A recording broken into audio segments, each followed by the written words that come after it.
আমরা যে বিষয়ে কথা শুনব সেটি হচ্ছে কুরআনুল কারীমের অন্যতম একটি সূরা, যেই সূরার মধ্যে আল্লাহ রাব্বুল আলামিন বান্দাদের জন্য অতীব গুরুত্বপূর্ণ সামাজিক শিষ্টাচার এবং সমাজের ভালোবাসার বন্ধনকে আল্লাহ রাব্বুল আলামিনের গাইডেন্সে চলার মতো এমন পরামর্শ দিয়েছেন, যেটি মেনে চললে এই মানব জাতির জন্য কিয়ামত পর্যন্ত সামাজিক সম্প্রীতি এবং নিজেদের মধ্যে আত্মিক ভালোবাসা এবং ইহলৌকিক ও পারলৌকিক মুক্তি এর ছোট্ট ছোট্ট নির্দেশনাগুলোর মধ্যে আল্লাহ রাব্বুল আলামিন ঢুকিয়ে রেখেছেন।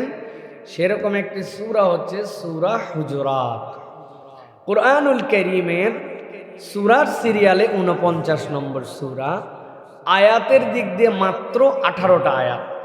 আল্লাহ রাব্বুল আলামিন এই সূরার মধ্যে 18টা আয়াত, কিন্তু 9টি নির্দেশনা আল্লাহ রাব্বুল আলামিন দিয়েছেন। আজকে আমাদের সংক্ষিপ্ত সময়ে আলোচ্য বিষয় সূরা হুজুরাতের 18টি আয়াতের 9টি নির্দেশনা এবং তার আলোকে সামাজিক সম্প্রীতি। আল্লাহ রাব্বুল আলামিন কতগুলো সূরা আমাদের জন্য দিয়েছেন, যেগুলো আসলে প্রত্যেকটা ঈমানদারের জন্য মুখস্থ রাখা, এর মধ্যে থেকে শিক্ষাগুলো শেখা অত্যন্ত গুরুত্বপূর্ণ। এর মধ্যে 4টা সূরা আমাদের জন্য তাৎপর্যপূর্ণ সামাজিক দায়িত্বশীলতার দিক দিয়ে: সূরা হুজরাত, সূরা জুমআ, সূরা নূহ আর সূরা নিসা। এর মধ্যে আল্লাহ রাব্বুল আলামিন যে বিধিবিধানগুলো দিয়েছেন, মানুষ যদি এইগুলার প্রতি তামিল করতে শুরু করে তো এই সমাজ অন্যরকম সুন্দর হয়ে যাবে। আজকে আমরা যে কথাগুলি শুনবো ইনশাআল্লাহ, নিয়ত করব যে এইগুলি অন্তত আমাদের পরিবারে, আমাদের ব্যক্তি জীবনে, আমাদের ফ্যামিলিতে এটা আমরা বাস্তবায়ন করব ইনশাআল্লাহ। এই সূরার মূল নির্দেশনায় যাওয়ার আগে আমরা যে কথা আপনাদের কাছে বলতে চাই সেটি হচ্ছে আল্লাহ রাব্বুল আলামিন 9টা আদব শিক্ষা দিলেন, কিন্তু এই 9 আদব শিক্ষার আগে এই সূরা যে অবতীর্ণ হলো তার একটা প্রেক্ষাপট আছে, এবং সেই প্রেক্ষাপটটা আল্লাহ রাব্বুল আলামিন আগে দিয়া তারপরে মূল আলোচনায় গেছেন। এই প্রেক্ষাপটটা হচ্ছে ইউনিভার্সাল। এমনভাবে আল্লাহ রাব্বুল আলামিন এর মধ্যে নির্দেশনা দিয়েছেন, কিয়ামত পর্যন্ত মানুষের জন্য ওই 9 নির্দেশনা মানার আগে আল্লাহ রাব্বুল আলামিনের এই প্রথম 5টা আয়াত আল্লাহ কি জন্য দিয়ে রাখলেন, এইটা মানুষের আগে মগজের মধ্যে ঢুকাতে হবে। নবী করিম সাল্লাল্লাহু আলাইহি ওয়াসাল্লাম একদিন বসে আছেন। হঠাৎ করে নবী করিম সাল্লাল্লাহু আলাইহি ওয়াসাল্লামের কাছে একদল প্রতিনিধি আসলো, যাদের ব্যাপারে বলা হচ্ছে যে এরা হচ্ছে বনি আসিম গোত্র। তারা নতুন করে ইসলাম গ্রহণ করেছে। নবী করিম সাল্লাল্লাহু আলাইহি ওয়াসাল্লামের কাছে এসেছে যে বনি আসিম গোত্রের লোকেরা, ইয়া রাসূলুল্লাহ, আমাদের গোত্রপতি কে হবে, এর আমিরটা আপনি নিযুক্ত করে দেন। তো নবী করিম সাল্লাল্লাহু আলাইহি ওয়াসাল্লাম কিছু বলার আগেই ওই মজলিসে সাইয়েদনা আবু বকর রাদিয়াল্লাহু তাআলা আনহু এবং হযরত ওমর ফারুক রাদিয়াল্লাহু তাআলা বসা ছিলেন। হযরতে নবী করিম সাল্লাল্লাহু আলাইহি ওয়াসাল্লামের কাছে এই প্রস্তাব দেওয়ার সাথে সাথে আবু বকর রাদিয়াল্লাহু তাআলা আনহু নিজের মতামত আগেই দিলেন। তিনি বললেন, আমার যতটুকু মনে হয় কাকা ইবনে মাবাদ এই গোত্রের খুব ভালো লোক, তার সাথে পরিচয় ছিল আবু বকর রাদিয়াল্লাহু তাআলা, সত্যিই ভালো লোক। কিন্তু তিনি বলছেন কাকা ইবনে মাবাদ, তাকে যদি গোত্রপতি বানানো হয় ভালো হয়। ওমর রাদিয়াল্লাহু তাআলা আবু বকর রাদিয়াল্লাহু তাআলার কথা মাটিতে পড়ার আগেই বললেন, কিসের কাকা ইবনে মাবাদ, এই লোকের দরকার নাই। আকরা ইবনে হারিস, তাকে আমি চিনি, তার সাথে ওমর রাদিয়াল্লাহু তাআলা আবার ভালো সম্পর্ক। আকরা ইবনে হারিস, তাকে বানানো হোক গোত্রপতি। আবু বকর রাদিয়াল্লাহু তাআলা বললেন, এটা কি বললে ওমর তুমি? আমি একটা প্রস্তাব দিলাম, তুমি আরেকটা নাম বললে। নবীজি কিন্তু কোনো কথাই বলেন নাই। নবীজি কেবল বলছেন পরামর্শ সবার মতো যে কে গোত্রপতি হবে এইটার পরামর্শটা করব। কিন্তু রাসূলুল্লাহ সাল্লাল্লাহু আলাইহি ওয়াসাল্লামের সামনে আবু বকর রাদিয়াল্লাহু তাআলা একটা নাম বলেছেন, হযরত ওমর রাদিয়াল্লাহু তাআলা একটা নাম বলেছেন। এই কথা বলতে যে ওই মজলিসে একটু গলাটা চড়া হয়েছে। ধরেন অনেক লোকের মধ্যে কথা বললেও কিন্তু গলা উঁচু হয়ে যায় মানুষের। এখানে 2 জন যখন, তখন আপনার কথার প্যাটার্ন একরকম হবে, আর মিটিংয়ে যখন 50 জন তখন আপনার প্রস্তাবনার ধরনটা একরকম হবে। নিশ্চয় হযরত আবু বকর রাদিয়াল্লাহু তাআলা থেকে আদবওয়ালা, ওমর রাদিয়াল্লাহু তাআলা থেকে মুআদ্দাব আল্লাহর জমিনে আল্লাহ রাব্বুল আমিনের পয়গম্বরদের পরে আল্লাহ কাউকে সৃষ্টি করেন নাই, উনার সিরিয়ালে 1-2 ওনারা, ঠিক কি না? কিন্তু ওই মানুষগুলিও নবীজির সামনে বসে একটু জোরে জোরে বলছেন কাকা ইবনে মামাত, উনি বলছেন না আকরা ইবনে হারিস, দুইজনের মধ্যে একটু কথা হয়েছে।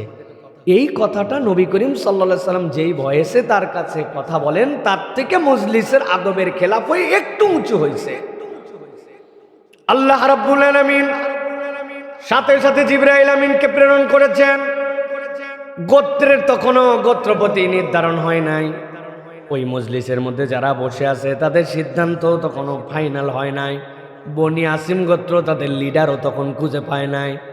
আল্লাহ রাব্বুল আলামিন এমন অবস্থায় নবীজির প্রতি ওহী প্রেরণ করলেন, নবীজি চুপ হয়ে গেলেন। যখন ওহী আসতো সবচেয়ে কঠিন ওহী আল্লাহ নবীর কাছে মাসালু সালসালাতিল জারাস, ঘন্টা ধ্বনি দিয়া দিয়া এমনভাবে একটা ওহী আসতো আল্লাহ নবীর কপাল মোবারক ঘেমে যেত। আল্লাহ নবী উটের পিঠে থাকলে নিচে নেমে যেতেন, নবী করিম সাল্লাল্লাহু আলাইহি সাল্লাম দাঁড়ানো থাকলে বসে যেতেন, অনেক সময় আল্লাহ নবী শুয়ে পর্যন্ত যেতেন। ওহী চলে আসলো আল্লাহ নবীর কাছে। আল্লাহ রাব্বুল আমিন সূরা হুজুরাতের 1 থেকে 5 নম্বর আয়াত আল্লাহ নবীর প্রতি অবতীর্ণ করলেন। সামনে সকল সাহাবাই কেরাম বসা, নবীজি তেলাওয়াত করতে শুরু করলেন। আল্লাহ বলেন ইয়া আইয়ুহাল্লাযীনা আমানু লা তুকদ্দিমু বাইনা ইয়াদাইল্লাহি ওয়া রাসূলিহি ওয়াত্তাকুল্লাহা ইন্নাল্লাহা সামিউন আলিম। ও দুনিয়ার ইমানদারেরা, আমি আল্লাহ তোমাদের জন্য জানাই দিলাম, নবীর সামনে যখন তোমরা থাকবা এমন কোনো কার্যকলাপ করো না যেটা আল্লাহ এবং তার রাসূলের সামনে তোমরা অগ্রগামী হয়ে গেছো। নবীজি এখনো তোমাকে বলেন নাই, তার মতামত দেন নাই, কিন্তু তুমি আল্লাহ এবং তার রাসূলের সামনে অগ্রগামী হয়ে গেছো। এরকম কোনো কাজ তুমি করো না। ওয়াত্তাকুল্লাহ, আল্লাহকে ভয় করো। ইন্নাল্লাহা সামিউন আলিম, তুমি যা বলো সবগুলো আল্লাহ সর্বজ্ঞাত সর্বশ্রোতা। আল্লাহ রাব্বুল আমিন এরপরে বলতে শুরু করলেন ইয়া আইয়ুহাল্লাযীনা আমানু লা তারফাউ আসওয়াতাকুম ফাওকা সাওতিন নবী।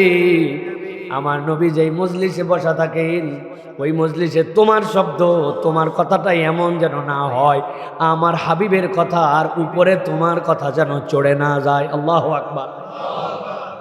সাবধান করতেছেন আল্লাহ আবু বকর রাদিয়াল্লাহু তাআলা আনহুকে, হযরত ওমর ফারুক রাদিয়াল্লাহু তাআলা আনহুকে, কিন্তু আল্লাহ ভাষা ব্যবহার করতেছেন ইয়া আইয়ুহাল্লাযীনা আমানু, হে ঈমানদারেরা।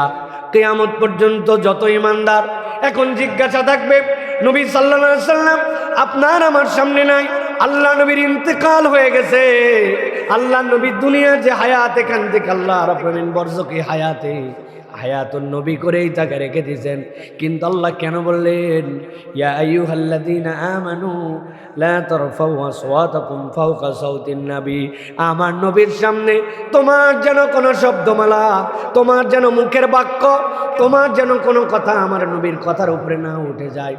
ওয়ালা তাজহারু লাহু বিল কওল, আর তোমার শব্দ যেইটা বলো ওইটাও যেন এরকম না হয়, সেইটা যেন সীমা পার গেছে, স্বরটা তোমার যেন উচ্চকিত হয়ে গেছে এরকম যেন না হয়। আল্লাহ রাব্বুল আমিন বলছেন কাদের মতো, কাজাহারি বাদিকুম লিবাদিন, নিজেরা যখন কথা বলো জোরে জোরে কথা বলো, একজন আরেকজনের সাথে তোমরা কথা বলো। আল্লাহ নবীর সামনে কথা বলার ক্ষেত্রে নিজেদের মধ্যে কথা বলার মতো যেন কথা না হয়, নবীর থেকে কথা উঠে যাওয়া তো অনেক দূরের কথা।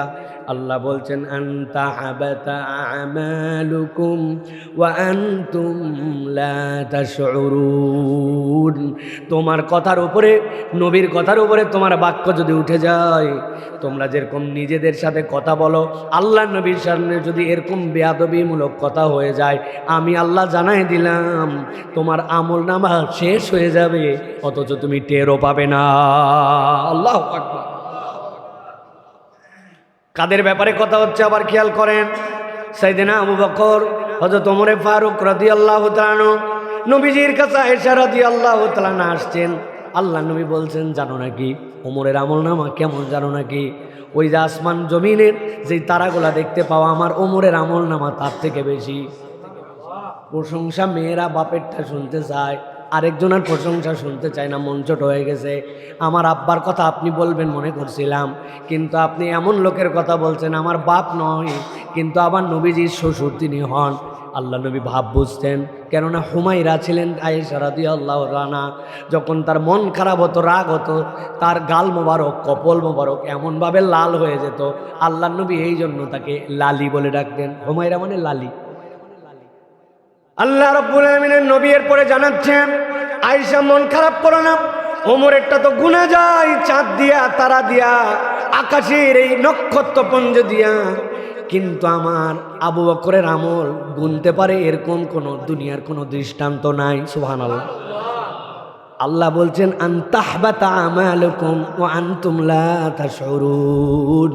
তোমার এত আমল, আমার নবীর সামনে উচ্চকিত কথা বললে, নিজেদের মধ্যে যেরকম স্বর চড়া করে কথা বলো, এই ভাষায় কথা বললে আল্লাহ এমন হুমকি দিয়ে রাখলেন, ইমানদারেরা সাবধান হয়ে যাও, তোমার আমল নামা শেষ হয়ে যাবে, জিরো হয়ে যাবে, অথচ তুমি বুঝতেও পারবে না। আল্লাহ রাব্বুল আলামিন বলছেন, এই জন্য দুনিয়ার মানুষকে নির্দেশনা দিয়ে, ইন্নাল্লাযীনা ইয়াগুদ্দুনা আসওয়াতাহুম ইনদা রাসূলিল্লাহ, যারা তাদের কথাকে আল্লাহর রাসূলের সামনে নিচু করে দিবে, আল্লাহর নবীর সামনে নিজের কথাকে নামায় ফেলবে, আল্লাহ বলছেন, উলাইকাল্লাযীনা ইমতাহানাল্লাহু কুলুবাহুম লিত্তাকওয়া। আল্লাহ বলছেন, এইটার মধ্যে ইমানদারদের জন্য, মুত্তাকিদের জন্য শিষ্টাচারের বিধান দিয়ে দেওয়া আছে। এই ইমতিহান মানে পরীক্ষা নয়। আল্লাহ বলছেন ইমানদারের বৈশিষ্ট্য এটা হবে, লাহুম মাগফিরাতুন ওয়া আজরুন আযীম। আল্লাহ বলছেন কেবলমাত্র তুমি আল্লাহর নবীর সামনে তোমাকে নামাই দিছো, এইটার বেনিফিট আবার জানো নাকি? আল্লাহ বলছেন আমি আল্লাহ এই বৈশিষ্ট্যের কারণে তাদেরকে ক্ষমা করে দিয়ে জান্নাতে আমার দিদার দিয়ে দিব। প্রিয় ভাইয়েরা, এই 9টি শিক্ষার আগে এইটা বলার ব্যাকগ্রাউন্ডের কারণ কি? এই ব্যাকগ্রাউন্ডটার কারণ হচ্ছে যে নবী করিম সাল্লাল্লাহু আলাইহি ওয়াসাল্লাম নেই, কিন্তু আল্লাহ বলছেন ইমানদারেরা খবরদার কোনো বাক্য নবীর উপরে বলবে না। এর মানে আপনার আমার আল্লামা তকি ওসমানী এটার ব্যাখ্যা করেছেন, মুফতি মুহাম্মদ শফি রহমতুল্লাহ আলাইহি এটার ব্যাখ্যা করেছেন, ফতহুল বারীর মধ্যে এটার বিষয়ে আলাদা কথাবার্তা এসেছে।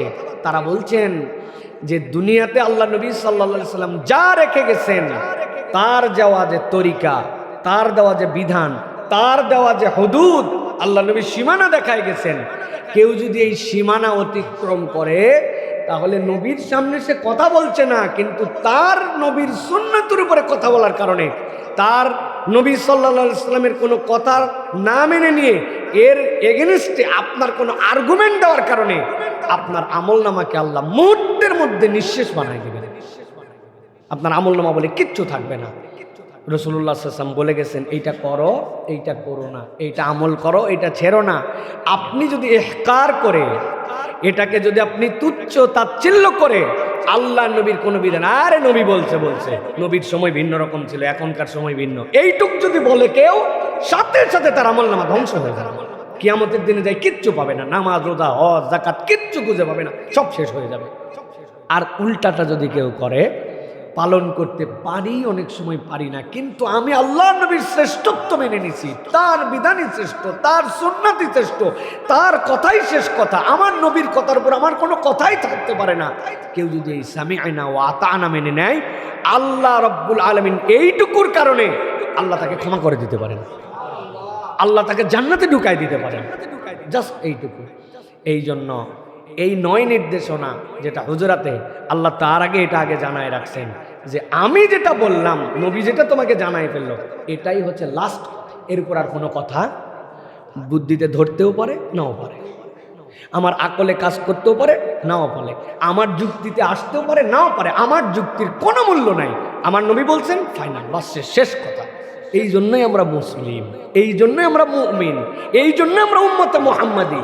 কারণ আল্লাহ উম্মতে মুহাম্মাদির খাসিয়াত বর্ণনা করছেন 3টা, তার মধ্যে একটা হচ্ছে সৎ কাজের আদেশে তাদের আগ্রহ থাকবে, অন্যায় থেকে ফিরাবে, মানুষকে নেক কাজে উৎসাহ দিবে, অন্যায় কাজের থেকে নিরুৎসাহিত করবে, আর সামিআনা ওয়া আতানা, শুনবে, মানবে।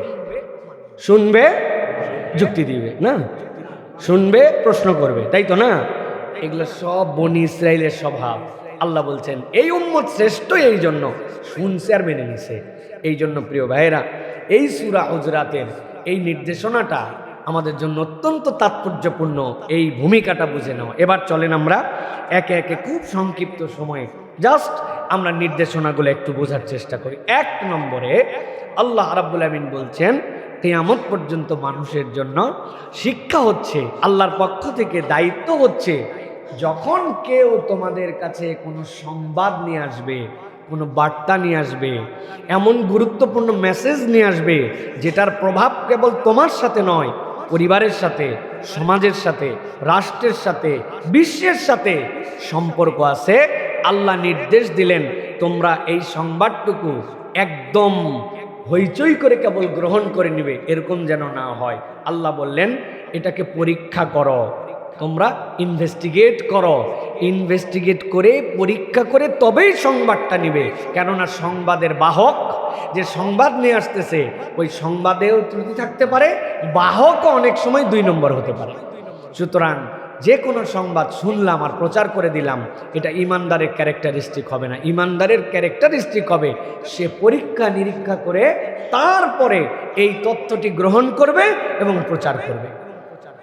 আল্লাহ রাব্বুল আলামিন বলছেন ইয়া আইয়ুহাল্লাযীনা আমানু ইন জাআকুম ফাসিকুম বিনাবাইন ফাতাবায়ানু আন তুসিবু কওমান বিজাহালাতিন ফাতুসবিহু আলা মা ফাআলতুম নাদিমিন।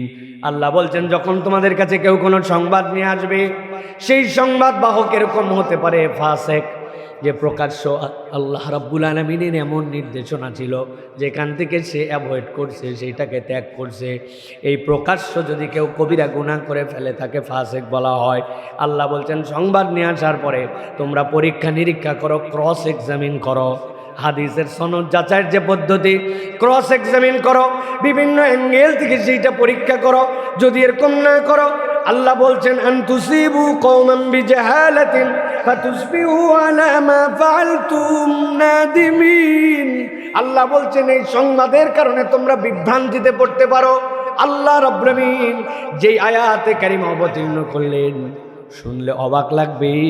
এই আয়াতে কারিমা কোনো অমুসলমান ইহুদি নাসারার ব্যাপারে আসে নাই, স্বয়ং আল্লাহর নবী সাল্লাল্লাহু আলাইহি সাল্লামের একজন সাহাবীর ব্যাপারে এসেছে। নবীজি সাল্লাল্লাহু আলাইহি সাল্লাম ওলীদ ইবনে উকবা রাদিয়াল্লাহু তাআলা আনহুকে নির্বাচন করলেন। ওলীদ, তোমাকে লেখাপড়া তুমি জানো, হিসাব সুন্দর করে লিখতে পারো, বুদ্ধিমান মানুষ, তোমাকে একটা দায়িত্বতে প্রেরণ করা হবে। বনু মুস্তালিক গোত্রের কাছে যাও। বনি মুস্তালিক গোত্রের সাথে নবীজি সাল্লাল্লাহু আলাইহি সাল্লামের তখন পারিবারিক সম্পর্ক হয়ে গেছে। হযরতে জুয়াইরা রাদিয়াল্লাহু তাআলা আনহা, তার পিতা হচ্ছেন বনি মুস্তালিক গোত্রের মানুষ। তারা ঈমান এনেছেন। ঈমান আনার পর আল্লাহর নবী নির্দেশনা দিলেন তোমাদের দায়িত্ব হচ্ছে আল্লাহ রাব্বুল আমিন যেরকম সালাত তোমাদের উপরে দিয়েছেন, ঠিক একই রকমভাবে ইসলামী অর্থনীতির মূল যেইটা সেইটা যাকাত তোমাদেরকে দিতে হবে। তোমরা রাজি কিনা? বনি মুস্তালিক গোত্রের হযরতে জুয়াইরা রাদিয়াল্লাহু তাআলার পিতা হারেস, তিনি বলেন ইয়া রাসূলুল্লাহ, আপনি লোক প্রেরণ করে দেন, আমরা হিসাব করে করে আমাদের যাকাত দিয়ে দিব। আল্লাহ নবী সাল্লাল্লাহু আলাইহি সাল্লাম ওলীদ ইবনে উকবাকে পাঠালেন, ওলীদ তুমি যাওয়ার পরে যাকাত কালেকশন করে নিয়ে আসবা। এই ওলীদ ইবনে উকবার গোত্রের সাথে বনি মুস্তালিকের আগের থেকে একটু ঝামেলা ছিল, ইসলাম পূর্ব থেকেই ঝামেলা ছিল। উনি কিছু দূর যাওয়ার পরে মনে মনে ভয় পাইলেন, আমাকে একাই পেয়ে ওই পূর্বের শত্রুতার জেরে যদি আমাকে আবার তারা আক্রমণ করে ফেলে। উনি নিজে নিজে বুদ্ধি কাটালেন। কয়দিন আগে ঈমান আনছে, কেবলমাত্র ইসলাম বুঝতে শুরু করছে। যতই নবীজিকে বলে যাক যাকাতের কথা, নিশ্চয় যাওয়ার পরে আমার কোনো ক্ষতি করতে পারে, এরা যাকাত দিবে না, আমি আগেই বুঝে ফেলছি। আল্লাহর কোনো ওহী নাই, নবীর কোনো নির্দেশনা নাই। ওলীদ ইবনে উকবা নবীজির কাছে আসলেন। আসার পরে তিনি খামোখা রিপোর্ট দিয়ে দিলেন, ইয়া রাসূলুল্লাহ, এরা কেউ যাকাত দিতে চায় না, এরা যাকাত দিতে রাজি নাই। নবীজি সাল্লাল্লাহু আলাইহি সাল্লাম দারুণভাবে ক্ষিপ্ত হয়ে গেলেন, এরা আমার কাছে বলে যাওয়ার পরে এরা কেন যাকাত দিতে চাবে না। নবীজি একটা প্রতিনিধি দলের পরে প্রেরণের সিদ্ধান্ত নিলেন। অথচ হযরত জুয়াইরিয়া রাদিয়াল্লাহু তাআলার পিতা সেই গোত্রের যারা ছিলেন হারেস ইবনে দিরার সহ তারা অপেক্ষা করছেন নবীর প্রতিনিধি আসবে, আমরা যাকাত দিব, তিনি আসেও না।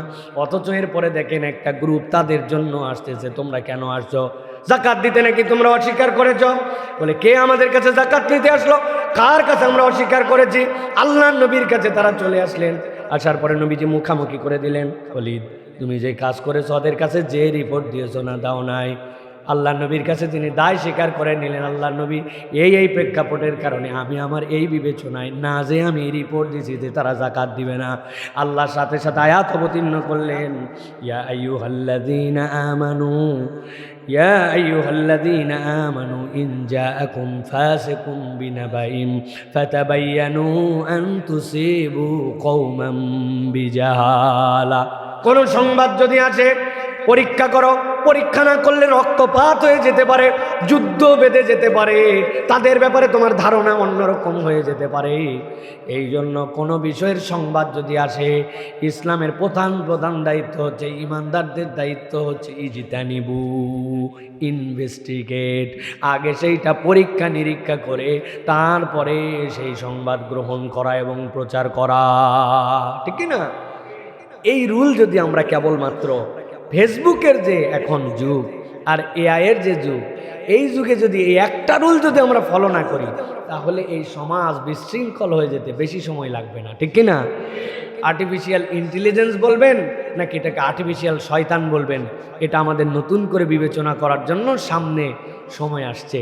কিছু কিছু লোক আছেন যাদের কোনো আক্কল নাই, হুঁশ নাই, জ্ঞান নাই, উদয় ফেসবুক চালায়, এরা বুঝারই ক্ষমতা নাই আপনার যে আপনি এটা কোন নিউজ কে ছাপালো কেমনে। এই বিশেষ করে একটু ইয়াংয়ের পরের জেনারেশন, মুরব্বী জেনারেশন আছে না, যারা এইরকম করে মোবাইল ব্যবহার করে কাছে নিয়ে এরকম করে দূরেতে দেখে না, কাছে দেখে, এরা যা পায় তাই ছাড়াই দিছে একদম, সেটা একদম বড় লিডার পর্যন্ত অপমানিত হয়েছে, হয় নাই ভাই আমাদের? তার মানে ওই জেনারেশনটা বিরাট বড় ঝামেলা। কোন জায়গায় মধুর ক্যান্টিনে কে ছবি চাপাই দিল আর আপনি সেটা ওয়াজের ময়দানে বলে দিলেন একবারে আঙ্গুল তুলে তুলে যে হ্যান করেছেন ত্যান করেছেন। প্রিয় ভাইয়েরা, এই জন্য কোনো সংবাদ ছড়ানোর আগে দেওয়া, ভাই কোনো সংবাদ যদি আপনি না পৌঁছান গুনাহ হবে, বুঝে বলেন, কিন্তু গুনাহ হবে না। এই সংবাদ আমি দিতে পারলাম না, আল্লাহ আপনারে ধরছে, হ্যাঁ ফেসবুকে এটা আসছিল তুই শেয়ার করলি না কেন? হ্যাঁ কত বড় তুই বেইনসাফ মুসলমান, হ্যাঁ আল্লাহটা ধরবে না? ভাই আমি বুঝি নাই, চিনি না, আমি ওর মধ্যেই গেলাম না, ওখান থেকে বের হয়ে গেলাম, কিন্তু না বুঝে এইটাকে ছড়িয়ে দেওয়া এটা ভয়ঙ্করতম অপরাধ। এটার থেকে আমাদেরকে বেঁচে থাকার জন্য চেষ্টা করতে হবে। কেউ না শেয়ার করে যাবেন না, আমিন না বলে যাবেন না। ওরে বাবা, আর মাত্র 57 দিন আছে রমাদানের, যদি আপনি আমিন না বলে যান তাহলে আপনার বাচ্চা মরে যেতে পারে। ব্যাককল মুসলমান ওই জায়গাতে আমিন লিখতেছে, ওইটা শেয়ার করে জানাচ্ছে, অথচ আর 57 দিন নাই, 57 দিন আরও 7 দিন আগে পার হয়েছে, পার হওয়ার পরে এখন দিন চলে গেছে 50টায়, কিছু ডানে তাকালো না, বামে তাকালো না। মা খাদিজার গৃহ দেখেন না আপনারা, যে ঘরে বিবি হালিমা নবীজিকে দুধ পান করাতেন। ব্যাককল কথাকার, এতবার গেলাম আমি বনি সাদে গেলাম, ইচ্ছা করে যাই, মনের আবেগে যাই যে আল্লাহ নবী কোন মহল্লায় ঘুরেছেন, এখানে আল্লাহ নবী সাল্লাল্লাহু আলাইহি ওয়াসাল্লাম ছাগল চড়িয়েছেন, নবীজি হালিমা সাদিয়া তার ঘরে থাকতেন, ওই মহল্লাটায় গেছি, ওই উপরে গেছি, আল্লাহ নবী যেখানে বসতেন একটু চিহ্ন করে দেওয়া আছে, নবী করিম সাল্লাল্লাহু আলাইহি ওয়াসাল্লামের সিনা চাক হয়েছে, চিহ্ন আছে, কিন্তু ঘর নাই, বাড়ি নাই, কিচ্ছু নেই। তুই করতে ঘর বানালি ভাই, আমি তো দেখতে পেলাম না কোনোদিন ভাই, অথচ আমাদের কাছে দিয়ে দিছে লাখ লাখ আমিন, লাখ লাখ শেয়ার, আর আমরা ভালো কথা বলে আপনার ঠ্যাং ধরলেও শেয়ার করে না। ওনার টাইম লাইনে আমাদের এটা থাকলে মনে করে বেইজ্জতি, হ্যাঁ হুজুর আমার টাইম লাইনে থাকবে, কিন্তু ওই জায়গায় উনি কাজ হয়ে গেছে। ইন জাআকুম ফাসিকুম বিনাবাইন ফাতাবায়ানু, মুদামিস একটা জিনিস তুমি এটা দিও না, এটা তোমার জন্য, সমাজের জন্য এটা খারাপ। আর এটা যদি আল্লাহ এবং তার রসুলের কথার বাইরে যায়, আমলনামা বলা রাব্বুল আলামিনের রসুল সাল্লাল্লাহু আলাইহি ওয়াসাল্লাম বলেছেন, কাফা বিল মারই কাযিবান, একজন মানুষের জন্য মৃত্যু অর্জন এটাই যথেষ্ট যে সে যা শুনে তাই বলে, যা শুনে তাই বলে। শুনছে একটা বলছে একজন, উনি ছাইরা দিল যে শুনছি, রেওয়ায়াত সহি একবারে, কি উমুকে বলেছেন, কেউ বলেছেন, শুনেছি, কে বলেছেন তা জানা নাই, কিন্তু শুনছি। এই জন্য আমার কাছে কেউ যদি এসে বলে অমুক হুজুর বলছে, অমুক বলে কোনো হুজুরের নাম বাংলাদেশে নাই, তুই নাম বল আগে। অমুককে কে অমুক? আমার ওস্তাদ আব্দুল্লাহ জাহাঙ্গীর রহমাল্লাহ বলতেন ইসলামের সবচেয়ে বড় সাংঘাতিক টার্ম হচ্ছে কলা বাজ। দেখবেন কলা ইমাম কুরতুবি, ও কলা ইমাম মুজাহিদ, ও কলা আবু হানিফা, ও কলা বাদ, ও কলা বাদ কে রে? হ্যাঁ, অমুককে। স্যারের কাছে যদি কেউ অমুক নামে লেখছিল খাতায়, তার জীবন বরবাদ হয়ে গেছে একবারে। কম লেখ, কিন্তু অমুক লেখলি কেন? অমুককে। অমুক নামে কোনো জিনিস ইসলামে নাই। যদি অমুক নামে জিনিস থাকতো তাহলে হাদিসের সিলসিলাতে সনদ, রিজাল, হ্যাঁ, এইটার যে মাদহ যা, এইগুলোর এত বড় টার্ম, এইগুলা কোত্থেকে আসতো? এই জন্য আমাদেরকে যে কোনো কিছু বলার আগে ইনভেস্টিগেট করতে হবে। রাজি আছেন ইনশাআল্লাহ? 2 নম্বরে আল্লাহ রাব্বুল আমিন বলছে ঘটনা ঘটেই গেছে, প্যাঁচ লেগেই গেছে, এখন তোমার জন্য দায়িত্ব কি? আল্লাহ রাব্বুল আমিন বলছেন 2 নম্বরে ফাসলিহু, মেক সেটেলমেন্ট। আল্লাহ বলছেন এখন তোমার দায়িত্ব হচ্ছে সুলহ করে দেওয়া, সেটেলমেন্ট করে দেওয়া, সমঝোতা করে দেওয়া, দুইজনের মধ্যে সম্পর্ক উন্নয়নের জন্য পদক্ষেপ নিয়ে ফেলা। আল্লাহ কোরআনুল কারীমের মধ্যে বলছেন ইন তাইফাতানি মিনাল মুমিনিনা ইকতাতালু ফাসলিহু বাইনাহুমা ফাইন বাগাত ইহদাহুমা আলাল উখরা ফাকাতিলুল্লাতী তাবগী হাত্তা তাফিয়া ইলা আমরিল্লাহ। আল্লাহ রাব্বুল আলামিন বলছেন দুইজনের মধ্যে যদি গন্ডগোল লেগে যায়, তোমার দায়িত্ব হবে, দিলের তামান্না হবে মুমিন হিসাবে, কখনো সেটা যেন বড় না হয়। সুলহ করে দাও, সন্ধি করে দাও, দুইজনের জন্য মিটমাট করে দাও। তবে আল্লাহ এবং তার রসুলকে যদি বিধানে মিটমাট করার ক্ষেত্রে তারা না মানে, এইটা চূড়ান্তভাবে চলে যায়, আল্লাহ বলছেন তখন তার বিরুদ্ধে তুমি অস্ত্র ধরো, যতক্ষণ আল্লাহ এবং তার রসুলের নির্দেশনায় আসে। আপনি শরীয়তভাবে বুঝিয়েছেন, ভালোর জন্য সমাধান করতে চেয়েছেন, কিন্তু তারা আল্লাহ এবং তার রসুলের বিদ্রোহ করে ফেলছে, ওই জায়গায় আর কোনো সুলহ চলবে না। তখন আপনাকে আল্লাহর পক্ষ থেকে দায়িত্ব নিয়ে তখন আপনাকে তার বিপক্ষে আল্লাহ বলছেন তোমরা লেগে যাও, যতক্ষণ আল্লাহর দিকে সে ফেরত আসে। আল্লাহ বলছেন ইমফাত, এরপরেও যদি পাওয়ার দেখানোর পরে, প্রেশার দেখানোর পরে সে ফেরত আসছে, আল্লাহ বলছেন আবার মেনে নাও, ফাসলিহু বাইনাহুমা বিল আদল, তখন তোমরা ন্যায় নীতিগতভাবে তাদের মধ্যে তোমরা আবার সুলহ করে দাও। আল্লাহ মূলত এর দ্বারা বিশ্বব্যাপী, সমাজব্যাপী, দেশব্যাপী, পরিবারব্যাপী, ব্যক্তি টু ব্যক্তিব্যাপী আল্লাহ রাব্বুল আমিন এমন একটা বিধান দিয়েছেন, ইমানদার যদি এই উসুল ফলো করে সমাজের গন্ডগোল ফাসাদ 90% চলে যাবে।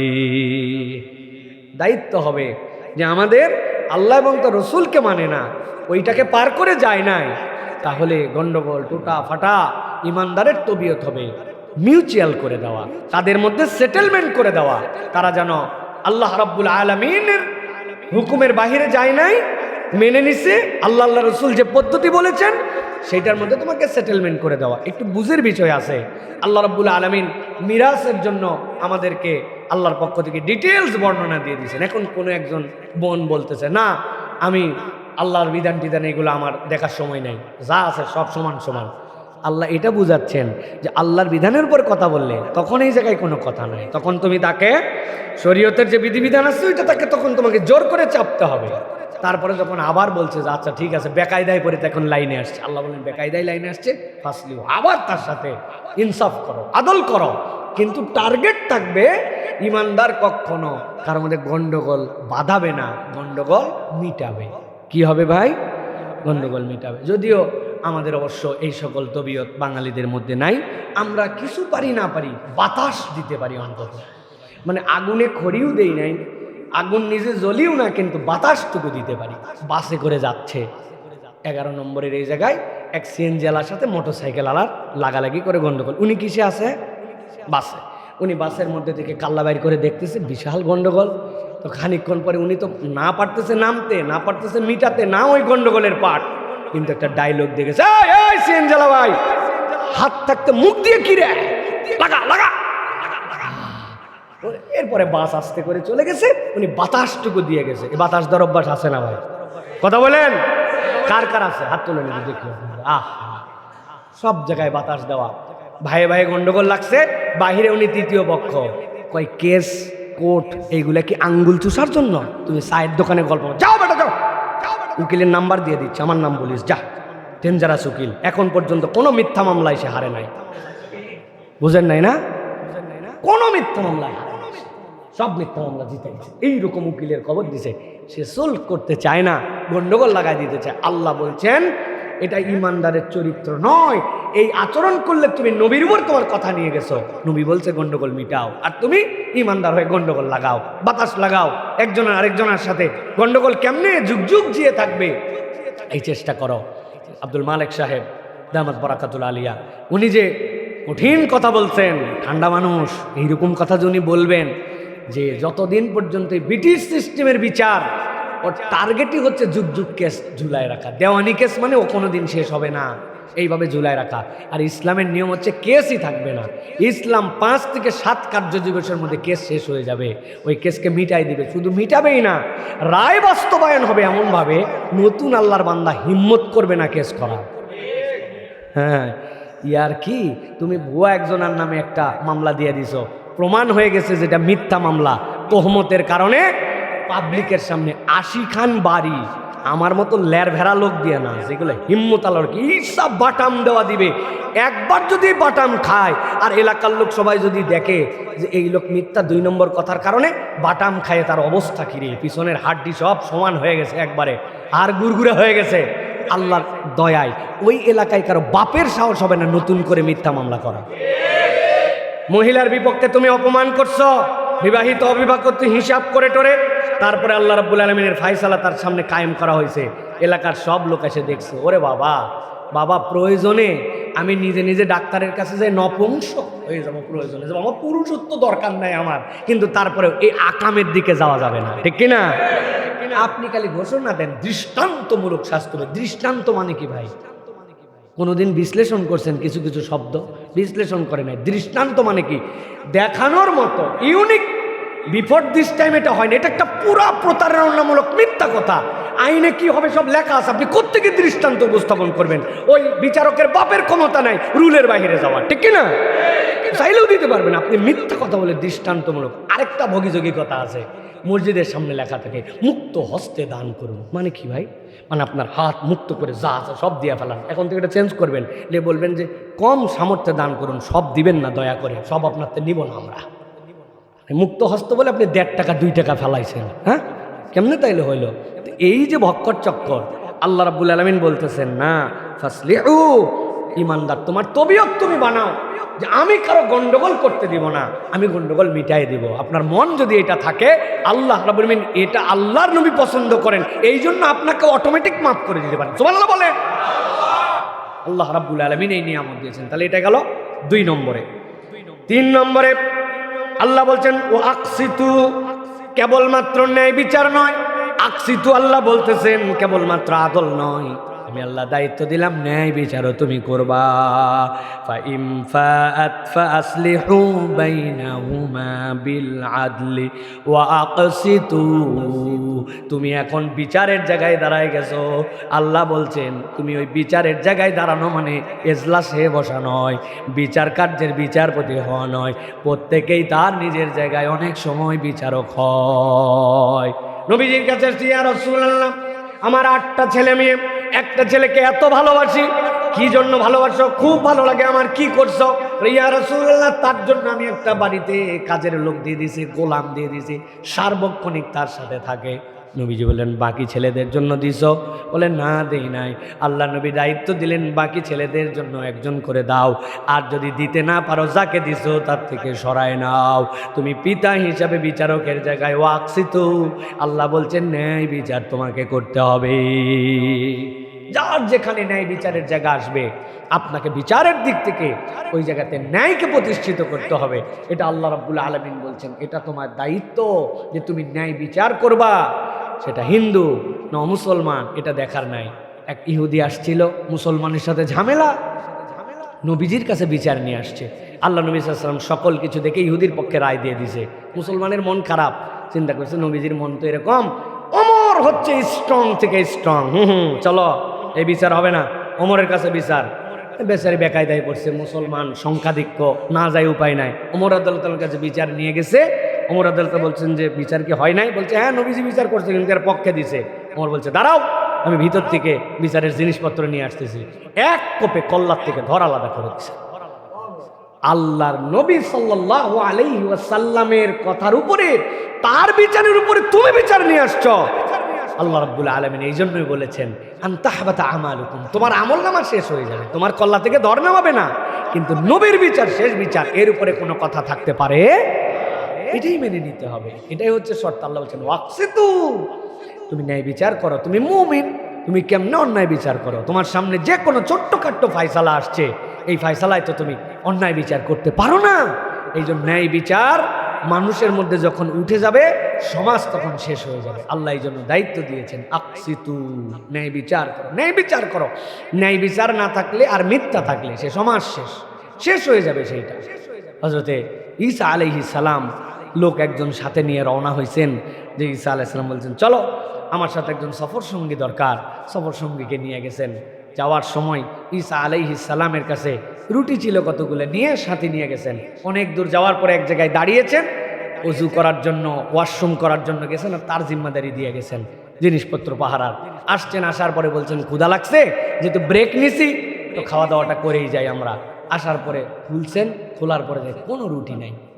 কি রে, তোমার কাছে দায়িত্ব দিয়ে গেলাম, রুটি নাই। ওই লোক আল্লাহর কসম 3 বার কাটছে, ওয়াল্লাহি তাল্লাহি, আল্লাহর কসম রুটি খাওয়া তো দূরের কথা, রুটি যে ছিল তাই তো দেখি নাই। ঈসা আলাইহিস সালাম বলছে ইটস ওকে ফাইন, চলো লেটস গো। গেছেন, এরপরে যাওয়ার পরে সামনে একটা নদীর মতো বাঁধছে, ওই জায়গায় আবার ব্রেক দিছেন। ব্রেক দিয়ে এরকম করে টান দিয়ে হাতে যতটুকু ধরে, একটা ঢিপি, আরেকটা ঢিপি, আরেকটা, 3টা বড় বড় ঢিপি বানায়। বলছে আল্লাহর হুকুমে সোনা হয়ে যাও। সাথে সাথে 3 ঢিপি সোনা হয়ে গেছে। সাথে সাথে বলছেন যে তুমি আমার সাথে কষ্ট করে সফর করতেছো, আমার ব্যাগ বোঝ কাটানতেছো, 1 ঢিপি তোমার, একটা আমার, আর এইটা যেটা, এটা যে বেটা রুটি খাইছে আমার, এটা তার।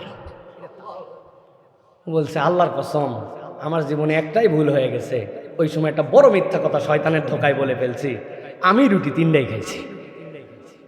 হযরত ঈসা আলাইহিস সালাম বলছেন এটা তোমাকে দিয়ে দিলাম, আর আমার পক্ষটাও তোমাকে দিয়ে দিলাম, কোনো মৃত্যুকের সাথে আমি চলি না, 3টাই তোমার, যাও তুমি আমার সাথে বিচ্ছেদ হয়ে যাও। ঈসা আলাইহিস সালাম দিয়া উনি পের হয়ে চলে গেছেন। এই রাস্তা দিয়ে এক ডাকাত দল ডাকাতি করে যাওয়ার সময় দেখছে যে আরা জীবন যা কামাই করছি, জিন্দিগিতে এত সোনা দেখি নাই। এর কাছে 300 না, এগুলো কার? কয় আমার। কয় তোমার মানে? তুমি একাই এত সোনা দানা, কি অবস্থা? সাথে সাথে ডাকাতরা বলছে যে জীবনে আর কামাই করা লাগবে না, এইটারে মারা লাগবে, এইটারে মাইরে সব নিয়ে যাবে। কিন্তু তাদের মেজাজের মধ্যে কি পরিবর্তন হলো, আমরা ডাকাত কোন জায়গায় করছি, এত বড় গ্রুপ নিয়ে কে কারে চিনে ফেলে, এই লোকরে কেউ চেনে না। বলছে ভাই এমন ক্ষুধা লাগছে, তুই বাজারে যাবি, একটু খাবার নিয়ে আসবি। খাওয়া দাওয়ার পরে আর প্ল্যান করছে, ওই খাবার আনার পরে আরে মাইরা সাফ করে আমরা নিয়ে চলে যাব। বেকায়দায় পরে এই লোক গেছে, আর ও চিন্তা করছে যে বেটা কত বড় ব্যাককল, অপরিচিত লোকের হাতে কেউ খাবার আনায়, তোদের খাওয়াচ্ছি। ও খাবারের মধ্যে বিষ মিশাই নিয়ে আসছে, মিশাই নিয়ে আসে এদেরকে দিচ্ছে, আর এরাও নিয়ত করছে খাবার আনলে আগে মাইরে তারপরে খাবো। ওরে আসা মাত্র কল্লার থেকে ধর উড়াই দিছে। দেওয়ার পরে এরা চিন্তা করছে যে মরছে তো মরছে, জিনিস নিয়ে যাব, খাবার যেহেতু আনছে খাইয়ে যায়। খাওয়ার পরে পুরো টিম সহ মরে গেছে। ঈসা আলাইহিস সালাম ওই রাস্তাতে ফেরত আসছেন। আবার আসার সময় দেখছেন সম্পদের জায়গায় পড়ে আছে, মানুষ মরে সব পড়ে আছে। আল্লাহ তাকে খবর জানাই দিছেন ঘটনাটা কি। এরপরে তিনি বলছেন এটাই হচ্ছে দুনিয়া, তার সম্পদ, তার লোভ সব দুনিয়ায় থেকে যায়। লোভহীন ন্যায় বিচার আল্লাহর কাছে চলে যায়, ওইটুকুই আল্লাহর কাছে যায়, আর কিচ্ছু যায় না। আল্লাহ এরপরে বলছেন 4 নম্বরে ইমানদারদের জন্য দায়িত্ব হচ্ছে লা ইয়াসখার, তোমাদের জন্য দায়িত্ব দিলাম কখনো কাউকে তোমরা তুচ্ছ জ্ঞান করবে না। সামাজিকভাবে 4 নম্বর বিধিবিধান, কাউকে তুচ্ছ জ্ঞান করা যাবে না, আন্ডার এস্টিমেট অগ্রিম করে ফেলা যাবে না। আল্লাহ রাব্বুল আমিন বলতেছেন নবী আপনি জানায় দেন এই মানুষদেরকে ছোট করা, বিদ্রুপ করা, এইগুলো আল্লাহ রাব্বুল আমিন পছন্দ করেন না। আপনি হয়তো ভাবতেছেন পারহ্যাপস যে সে হচ্ছে আমার থেকে খারাপ, কিন্তু আল্লাহ বলতেছেন perhaps they can better from to you, তারা তোমার থেকে ভালো হতে পারে, তোমার ধারণার মধ্যেই সেইটা নাই। আল্লাহ এই জন্য বলছেন এই ভালোর দিকটা নানান দিকে হতে পারে। আল্লাহ তার এমন কোনো আমলকে পছন্দ করে তার ওই আমলের ওসিলায় জান্নাত দিয়ে দিবেন, অথচ তুমি সারা জীবন আমল করছো, তোমার কোনো একটা ভুলের কারণে সব বরবাদ হয়ে যেতে পারে। আল্লাহ এই জন্য বলছেন কাউকে তুচ্ছ জ্ঞান করবে না, কাউকে ছোট করবে না, কারো ব্যাপারে এরকম করে কোনো খারাপ ধারণা নিবা না। আল্লাহ বলছেন ইয়া আইয়ুহাল্লাযীনা আমানু লা ইয়াসখার কওমুম মিন কওমিন আসা আন ইয়াকুনু খায়রাম মিনহুম ওয়ালা নিসাউম মিন নিসাইন আসা আন ইয়াকুননা খায়রাম মিনহুন। আল্লাহ বলছেন আমি তোমাদের জন্য দায়িত্ব দিলাম, কখনো কারো ব্যাপারে তুচ্ছ জ্ঞান করবে না। আল্লাহ বলছেন হতে পারে তুমি কোনো পুরুষের ব্যাপারে খারাপ জ্ঞান করতেছো, ছোট ভাবতেছো, কিন্তু আল্লাহর কাছে সে বেটার হয়ে গেছে। কোনো মহিলার ব্যাপারে তুমি খারাপ জ্ঞান করতেছো, কিন্তু আল্লাহর কাছে সে অনেক উন্নত। এই জন্য আল্লাহ বলছেন আমি দায়িত্ব দিলাম, নবী আপনি জানাই দিয়ে রাখেন, খবরদার খবরদার বান্দা যেন কখনো কাউকে তুচ্ছ জ্ঞান না করে। তুচ্ছ জ্ঞান করা, ছোট ভাবা, এটা হচ্ছে আমাদের সমাজের এখন রোগ। এই তুচ্ছ জ্ঞানের ব্যাপারে এই আয়াতের তাফসিরের ভিতরে, তাফসিরে কাবীরের ভিতরে এবং অন্যান্য মুফাসসিররা আরেকটু আপগ্রেডেড চিন্তা করে তারা বলেছেন তুচ্ছ জ্ঞানের অনেক লেভেল আছে। এর একটা হচ্ছে মানুষ যখন অহংকারী হয়ে যায় তখন মানুষ অনেককে তুচ্ছ জ্ঞান করে, কিন্তু অহংকারীও যে হয় এটারও আবার দুইটা প্যাটার্ন আছে, সে জানে না। আমাদের ইসলামিক স্কলাররা বলছেন অহংকারটা কাকে বলে, এটার প্রাথমিকটা কি? প্রাথমিকটা হচ্ছে আল কিবরু বাতরুল হক। প্রথমটা হচ্ছে সত্য তুমি জানো কিন্তু জানার পরেও উপেক্ষা করো তুমি, এটা হচ্ছে সবচেয়ে বড় অহংকার। ওয়া গামাতুন নাস। আর 2 নম্বর হচ্ছে আমি বেটার, মানুষ আমার থেকে নিচে, আমার পোশাকি সেরা, তারটা চলে না, আমার রুচি উন্নত, এ তো অরুচিকর মানুষ, এই যে আমার লেভেল টপ আর সে নিচু, এটা দ্বিতীয়। প্রথমটা কি? বাতরুল হক। হক জানেন, সত্য জানেন, দিন জানেন, ইসলাম জানেন। ভাই ভাই ইসলামিক অর্থনীতির ব্যাপারে আপনি যখন আলোচনা করবেন, পাশে বসে থাকে যারা বিভিন্ন দলের বিভিন্ন আইডিওলজির, ওরা চিন্তা করে হুজুর এগুলো বলবেই, এগুলোর ইমপ্লিমেন্টেশনও নাই, এগুলো এখনকার যুগে চলেও না, এটা বলেই যায়। বাতরুল হক, আপনার মধ্যে হককে অ্যাভয়েড করার মানসিকতা আছে, এটা হচ্ছে অহংকার। আল্লাহ বলছেন এটা এত সাংঘাতিক অহংকার যে আল্লাহ বলছেন এরা জান্নাত তো দূরের কথা, যেই জান্নাতের সুঘ্রাণ কোটি কোটি মাইল থেকে দূর থেকে পাওয়া যাবে, এটা সুঘ্রাণ পর্যন্ত পাবে না, আল্লাহ এত দূরে রাখবেন এদেরকে। নাউজুবিল্লাহ, বাড়ির যাই বলেন নাউজুবিল্লাহ। প্রিয় ভাইয়েরা, এই জন্য হক জানার পরে, সত্য জানার পরে, আল্লাহ আল্লাহ রসুলের বিধান জানার পরে আপনি যদি এইটাকে অ্যাভয়েড করেন, এটা হচ্ছে একটা অহংকার। আল্লাহ বলছেন এটাকেও তুচ্ছ জ্ঞান। লা ইয়াসখার, কেবল মানুষকেই তুচ্ছ না, আপনি আল্লাহর বিধানকে পর্যন্ত তুচ্ছ জ্ঞান করে ফেলে। অনেকে আমাদের বলেছে না হজের টাকা নষ্ট, খানায় খাবার পাশে ঘুরে কি হয়, হ্যাঁ এটা হচ্ছে একটা বিনোদন, হ্যাঁ সালাতের ব্যাপারে বলে ওরে ভাই এটা হচ্ছে উন্নত যোগ ব্যায়াম, হ্যাঁ এটা একটা মাত্র কুচকাওয়াজ আর ব্যায়াম ছাড়া কিছু না। কত ধরনের কথা এই সমাজের মধ্যে আছে যেগুলো চলে। আল্লাহ বলছেন লা ইয়াসখার, খবরদার কখনো তুচ্ছ জ্ঞান করো না, কাউকে তুচ্ছ ভেবো না। এটা আমাদের সমাজকে শেষ করে দেয়। আপনি যদি কাউকে তুচ্ছ না ভাবেন আর মনের মধ্যে এটা নেন হতে পারে উনি কোনো একদিক দিকে, আল্লাহ বলছেন আসাইয়া কোনো খয়রাম মিনহুম ওয়ালা নিসাউম মিন নিসাইন আসাইয়া কুননা খয়রাম মিনহুন্না। এই মহিলা তুই এর ব্যাপারে কি ভাবছিস? আমার বাড়ির চাকরানি, আমার বাড়ি কাজের লোক, ম্যানার বোঝে না, এটিকেট জানে না, অসভ্য, অশিক্ষিত, আপনি তুচ্ছ, কিন্তু আল্লাহ তার কি যে পছন্দ করে ফেলছেন আপনি নিজেও জানেন না, কিছুই কাজ করে নাই। আল্লাহ রাব্বুল আলামিন এই জন্য বলছেন এই লেভেলটা যদি, এই তুচ্ছ জ্ঞানের বাইরে যদি চলে আসি, সমাজটা বিউটিফুল হয়ে যাবে। মানুষ মানুষের প্রতি ভালোবাসা, সহমর্মিতা, কাউকে কেউ তখন আন্ডার এস্টিমেট করবে না। কে দীক্ষা বলা সহজ, করাটা অনেক কঠিন, ঠিক না ভাই? অনেক কঠিন। আপনি একজন রিক্সা প্যাডেলার, সিএনজি চালক, ইজি বাইকের ড্রাইভার, উবার পাঠাওয়ের মোটরসাইকেল, আপনি আন্ডার এস্টিমেট করে তাকে চলতেছেন, আপনি আপনার লেভেলটাকে আলাদা ভাবতেছেন, সালাম মুখ থেকে আগে আসে না, আপনি করে কথা বলে না, তুমি দিয়ে কথা বলে, নানান জিনিস আছে ভাই, দেখবেন এগুলোর মধ্যে একটা ভাবসাব আছে। হ্যাঁ আচ্ছা, আপনি এই যে কমন ডাক বানাইছেন মামা, কে শিখেছে আপনাকে? এটা একটা তাচ্ছিল্যের ডাক এখন বাংলাদেশে। মামা বলা মানে কি? তাচ্ছিল্যের ডাক। আপনি তাকে ভাই বলবেন, ইন্নামাল মুমিনুনা ইখওয়া। আমার আব্বা আমাদেরকে একটা জিনিস শিখাইছেন, ফার্স্ট ব্লাডের পরে সম্পর্ক বরাবর যা যাবে সেই ডাকে সম্বোধন হবে, কিন্তু ব্লাড যদি ফার্স্ট ব্লাড না হয় এক স্টেপে যে সম্পর্ক শেষ হয়ে যাবে। বুঝাতে পারি নাই না? ধরেন আমার চাচার ছেলে আমার কি হবে? ওই চাচার ছেলে যদি আবার বাচ্চা হয় তখন আমি তার কে হয়ে যাব? এই যে লেভেল, এটা ব্লাড দিয়ে যাবে, কিন্তু আপনাকে চিনি না বলতে আপনার সাথে রক্তের সম্পর্ক নাই। আপনাকে বলছি ভাই, তারপরের ছেলেটাকে ভাতিজা বলতে পারি, কিন্তু তারপরে আর কোনো সম্পর্ক থাকবে না। উনার চাচাও আপনার ভাই, উনার ফুপাও আপনার ভাই, উনার বোন আপনার বোন, উনার খালাও আপনার বোন, শুধু এক লেয়ার পর্যন্ত। আব্বা আমাদেরকে বলছেন খবরদার সেকেন্ড লেয়ার এটা মেনটেন করবা না, এটা দরকার নাই, এটা শরীয়ত এলাও করে না, করলে ঝামেলা আছে। এই করলেই ঝামেলা আছে আমাদের মধ্যে, তখন সম্পর্কটা অন্যদিকে চলে যাবে।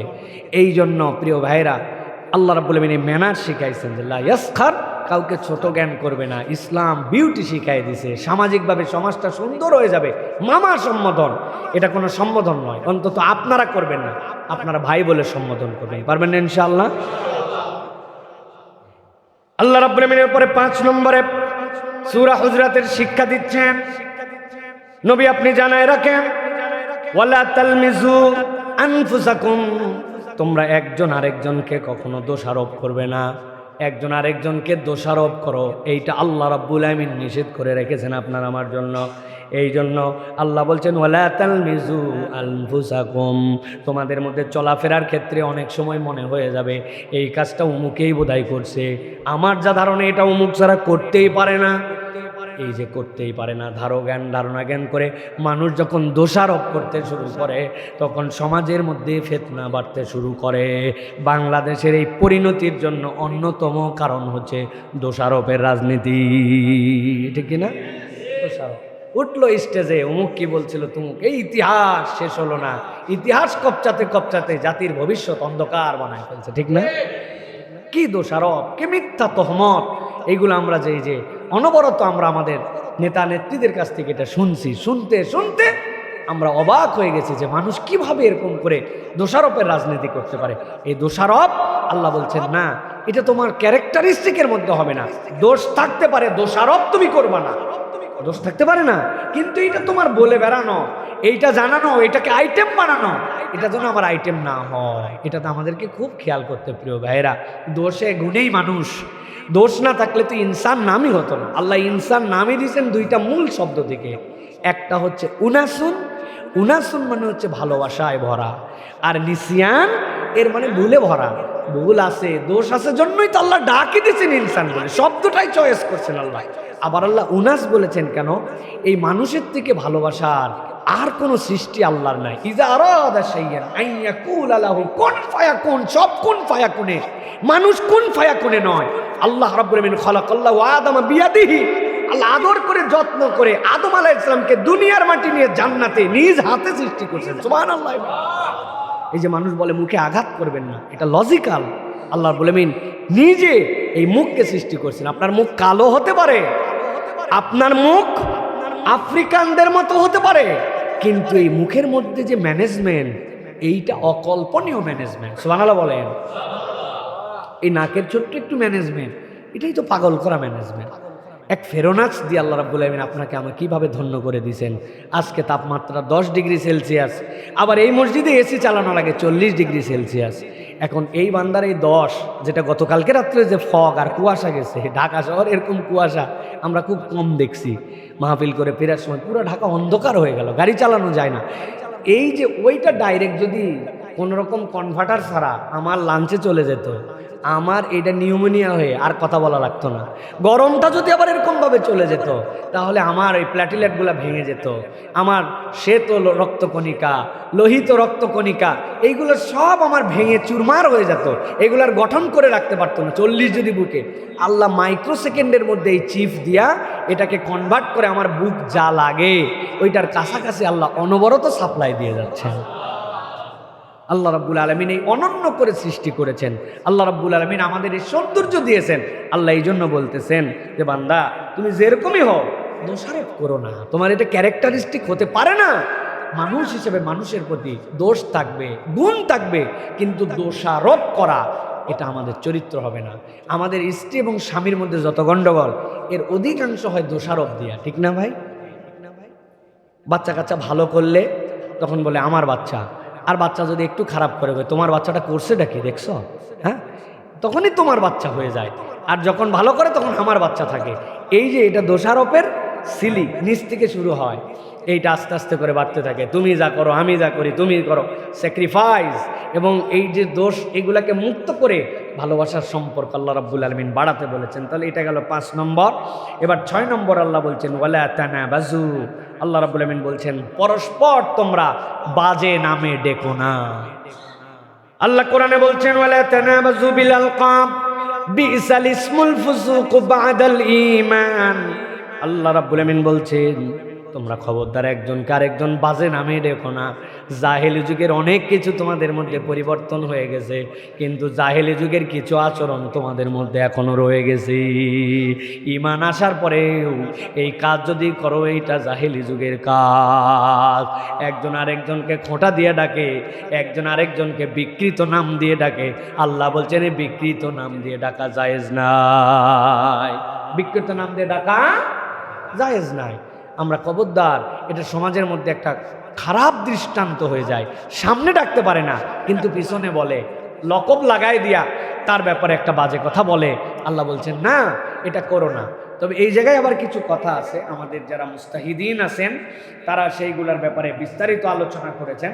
তার মধ্যে একটি বিষয় হচ্ছে যে আমরা অনেক সময় ফাতুল কাদিরের ভিতরে আয়াতের ব্যাপারে হাদিস আসছে, হাদিসের ব্যাপারে বলা হয়েছে সমাজে যদি পরিচিত হয়ে যায় এরকম কিছু বিষয়, সেই ক্ষেত্রে এইটাকে আবার এই আপনি তাকে এই ডাকটা দেন, এ বাইটটা,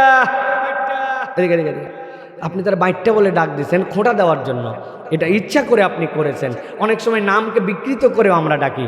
একজনের নাম আব্দুল সাত্তার, ওরা ডাক দিচ্ছে সাত্তাইরা, ঠিক আছে সাত্তাইরা, এটা কি নাম ভাই, আপনি এটা কেন এই নামে তাকে ডাকলেন? হ্যাঁ, সুতরাং আপনার ইন্টেনশনটা আপনাকে ক্লিয়ার থাকতে হবে। কাউকে খোঁটা দেওয়ার জন্য, কষ্ট দেওয়ার জন্য, বাজে নামে অভিহিত করার জন্য, তাকে সমাজে একটা কুরুচিপূর্ণভাবে উপস্থাপন করার জন্য এরকমভাবে কোনো ডাক দেওয়া যাবে না। আল্লাহ রাব্বুল আমিন এখান থেকে আমাদেরকে নিষেধ করেছেন প্রিয় ভাইরা।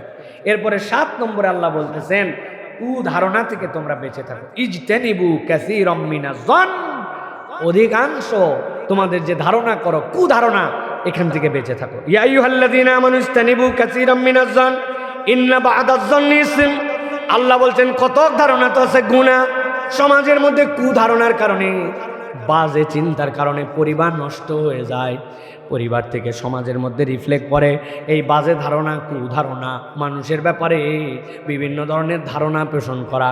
এই লোক নিশ্চয় পাকিস্তানের দালাল আছে না এরকম, উমুকের দালাল, তুমুকের দালাল। এই যে আপনি বলে যাচ্ছেন র্যান্ডম, বাজে একটা ধারণা করে রাখছেন, মনে হয় এই টাকা এই ছাড়া কে চুরি করতে পারে।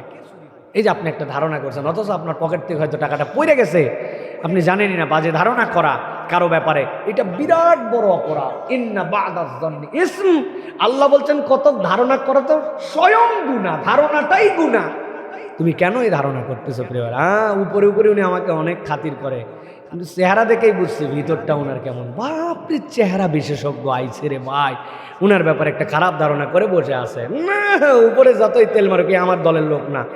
এই যে বাজে ধারণা, এটা উৎসাহ দেয় কে? আল্লাযী ইউওয়াসওয়িসু সুদুরিন নাস। এর কাজই হচ্ছে আপনাকে উস্কায় দেওয়া, খালি আপনার ভিতরে খালি জাগাবে, খালি জাগাবে।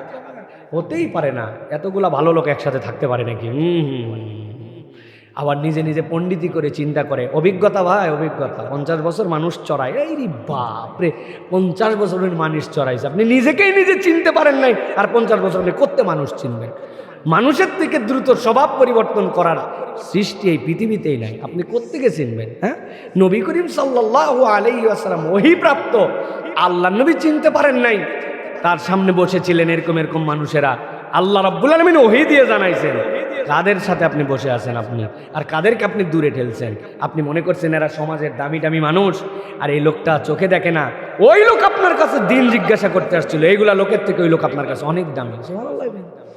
নবী করিম সাল্লাল্লাহু আলাইহি ওয়াসাল্লাম ওহী দিয়ে জানার পরে আল্লাহ নবী বুঝছেন, আর আপনি আমার কাছে কোনো ওহী নাই, কিছু নাই, আপনি আমি কেমনে মানুষের ব্যাপারে ধারণা করে বসে আছি? সুতরাং এই খারাপ ধারণা, এটা আমাদের এখান থেকে বেরিয়ে আসার জন্য চেষ্টা করতে হবে প্রিয় ভাইরা, এটা যেন আমরা না করি। এরপর আল্লাহ রাব্বুল আলামিন আর দুটা নির্দেশনা দিয়েছেন। আরেকটা বলেছেন, do not spy on each other, তোমরা একজন আরেকজনের উপরে স্পাইগিরি করো না, গোয়েন্দাগিরি করো না। ওয়ালা তাজাসসু, গোয়েন্দাগিরি এইটা সাংঘাতিক খারাপ স্বভাব মহিলাদের। পুরুষও আছেন, মহিলাও আছেন। তাজাসসু, খবরদার তোমরা কেউ একজন আরেকজনের সাথে তোমরা গোয়েন্দাগিরি করো না। গোয়েন্দাগিরি মানে কি? ওই তথ্যটা আমার বাইর করতেই হবে, ওইটা আমাকে জানতে হবে, কেমনে না জানলে আমার ভিতরে শান্তি হচ্ছে না। এই গোয়েন্দাগিরি করে কি হয়? গোয়েন্দাগিরি করে ফাসাদ বাড়ে, পরিবারের মধ্যে অশান্তি বাড়ে। এই গোয়েন্দাগিরি করে কোনো লাভ হয় না। অতএব প্রিয় ভাইয়েরা, আমাদের এই তবিয়তটা যেন না থাকে যে আমরা এটাকে গোয়েন্দাগিরি করি, আমরা বিভিন্ন ধরনের স্পাইং করি। একটা তথ্য পাইছি, চিন্তা করছি এমন জিনিস পাইছি, এরপরে মহিলাকে বলছে, বুবু আল্লাহর কিরা করে বলতেছি, আমি যেটা জানি কেবল তোকেই বলবো, আর কাউকে তুই বলবি না। ওই বলছে আল্লাহর কিরা। আল্লাহর কিরা কি জিনিস এটা এখনো বুঝলাম না। আল্লাহর কসমও বলে না, আল্লাহর কিরা। যাই হোক, বলে নিছে। বলে 5 মিনিটের মধ্যে ওই মহিলা যাওয়ার পরে পাশের জন্য একটাকে বলছে আল্লাহর কিরা করে, যে খবর আমি জানি কেবল তুই জানিস, আর কাউকে যেন বলবি না, তোকে বললাম। এই আল্লাহর কিরা দিতে দিতে মুহূর্তের মধ্যে অ্যাপার্টমেন্ট ক্লিয়ার, পাড়া ক্লিয়ার, গ্রাম ক্লিয়ার। আছে না ভাই? কোত্থেকে হয় এটা? গোয়েন্দাগিরি করলেই না আপনি ওরকম কোনো খবর আপনি একটা মনে করছেন, খবরের মতো খবর একটা পেয়ে গেছি। এই তবিয়তটাই ইমানদারের তবিয়ত হবে না। মানে কিছু একটা শোনার জন্য ভিতরে উস্কায় খুস্কায় শেষ হয়ে যাচ্ছে, মনে হচ্ছে ওইটা না জানলে আমার ভিতরে অস্থির। আল্লাহ বলছেন, ওয়ালা তাজাসসু, ইমানদার এই বিহেভিয়ারের মধ্যে থাকবে না। তোমরা একজন আরেকজনের বিপক্ষে কখনো গোয়েন্দাগিরি করো না। এখান থেকে বেরোয় থাকতে হবে আমাদের। সর্বশেষ আল্লাহ রাব্বুল আলামিন বলছেন, শুরুতে তোমাদের জন্য বললাম কোন খবর যদি আছে সেইটাকে সাবধানতার সাথে গ্রহণ করো। শেষে আল্লাহ বলতেছেন, ওয়ালা ইয়াগতাব বা'দুকুম বা'দা আয়ুহিব্বু আহাদুকুম আন ইয়াকুলা লাহমা আখিহি মাইতান ফাকারিহতুমু। আল্লাহ বলছেন, শেষ তোমাদেরকে উপর আর নিচে প্যাকেজ কমপ্লিট করলাম। খবরদার খবরদার, কেউ কারো পেছনে সত্য দোষ গল্প আকারেও বলো না, গীবত গিল্লা তোমরা করো না। আয়ুহিব্বু আহাদুকুম আন ইয়াকুলা লাহমা আখিহি মাইতা, তোমরা মৃত ভাইয়ের গোশত খাওয়া যেরকম অপছন্দ করো, তোমাদের কাছে গীবতটা এর থেকে বেশি অপছন্দনীয় থাকবে। আল্লাহ বলছেন এটা গীবত করা যাবে না। আমি মনে হয় কমসে কম এই মসজিদে 1000 বার বলছি, কম বেশি। 14 বছর খুতবা দিচ্ছি, তো 1000 বছর হয়ে যাওয়ার কথা, আমি তার গুণী নাই। একটাই কথা ভাই, সত্য কোনো দোষ সেটাই কারো অনুপস্থিতিতে বলার নাম গীবত। মিথ্যা হলে তো তহমত, সেটা তো ভিন্ন জিনিস। কিন্তু সত্য, এই অপরাধটা তার আছে, এটা সত্যই তার দোষ, সেটাও আল্লাহ বলছেন ওই ভাইয়ের পিছনে বলো না। আপনি সিম্পলি শুধু চিন্তা করেন, এই একটা বিধানে যদি আমরা বাংলাদেশের মানুষেরা 7 দিন প্রতিপালন করি, আমরা আর কথা বলার আইটেম খুঁজে পাবো না। আমি পৃথিবীর যে সকল দেশে গেছি, মানুষের 2টা ভদ্রতা দেখে আমি অবাক হয়েছি, আমার কাছে খুব ভালো লাগছে। একটা পরিষ্কার জ্ঞান, আর 2টা হচ্ছে কম কথা বলার জ্ঞান। দুনিয়ার যেখানে গেছি, আমি আমার জীবনের সবচেয়ে সারপ্রাইজিং, আমি ক্যালিফোর্নিয়া থেকে নিউ ইয়র্কে আসব, নর্থ ক্যারোলিনাতে আমার হচ্ছে যাত্রা বিরতি, 6 ঘন্টার ফ্লাইট। এখানে আসার পরে আবহাওয়া খারাপ, তুষার পড়তেছে, 2 ঘন্টা বিমান ডিলে। আটলান্টা এয়ারে আসতেছি, ভিতর থেকে ভিতর 6.5 ঘন্টা, 6500 কিলোমিটারের বেশি রাস্তা। আটলান্টা এয়ারপোর্টে প্রতি মিনিটে অন্তত 4টা বিমান নামে, আর পরের মিনিটে উঠে যায়।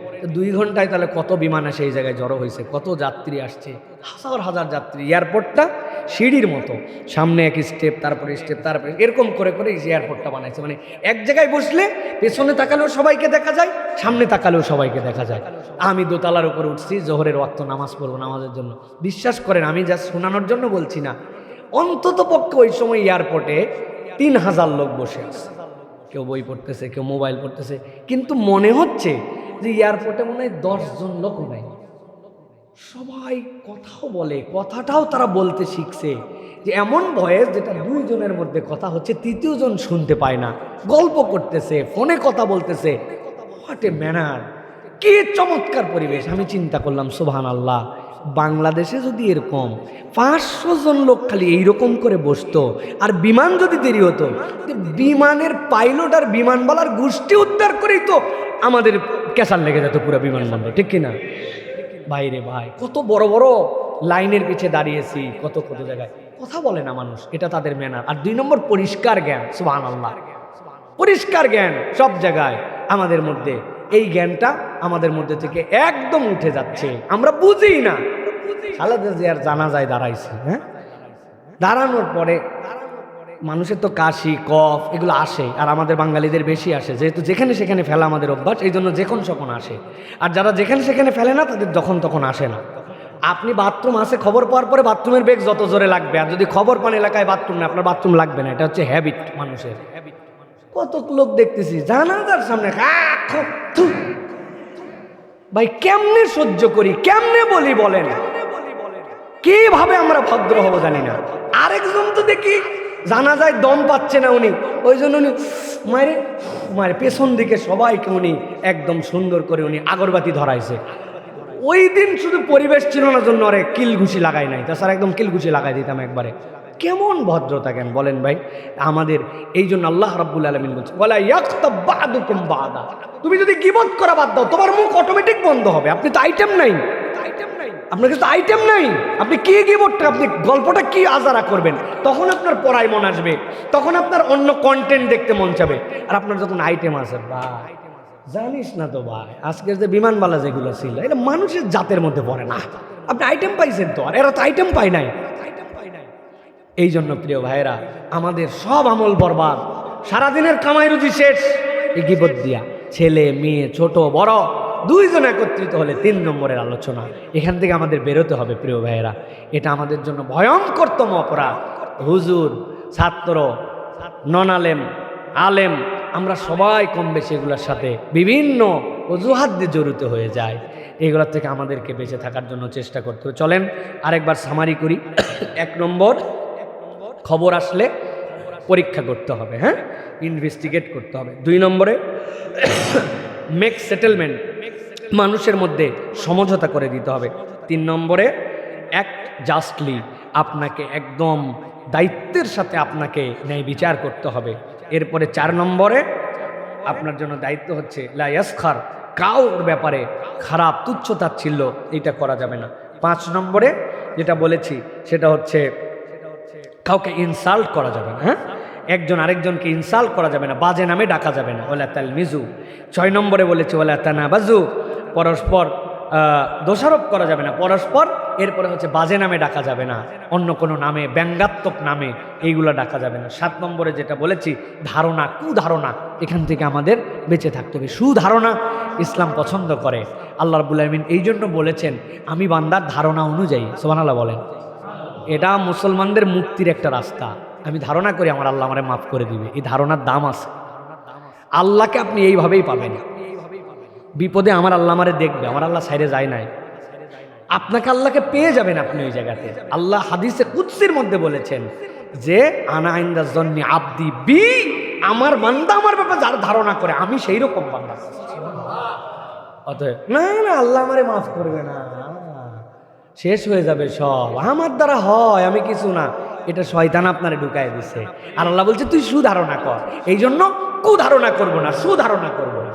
পারবো না ইনশাআল্লাহ, দেখবেন কিরকম দিল বড় হয়ে যায়। এরপরে যেটা সেটা হচ্ছে ওয়ালা তাজাসসু, do not spy each on other, একজন আরেকজনের পিছনে খোসাখুসি করে তার গোপন তত্ত্ব, মারিফতের গোপন তত্ত্ব আপনি বের করার জন্য যে চিন্তা করতেছেন, এই মারিফতের গোপন তত্ত্ব আপনাকে বের করতে হবে না প্রিয় ভাইয়ের। এখান থেকে আমাদেরকে বেঁচে থাকতে হবে। আর 9 নম্বরে যেটা বলেছি, গীবত গিল্লা করা যাবে না। আল্লাহ রাব্বুল আমিন যেন আমাদেরকে হেফাজত করেন। আজকের যে আলোচনা শুনলাম এখান থেকে আল্লাহ রাব্বুল আমিন যেন আমাদেরকে দায়িত্বশীল আচরণ করার তৌফিক দান করেন।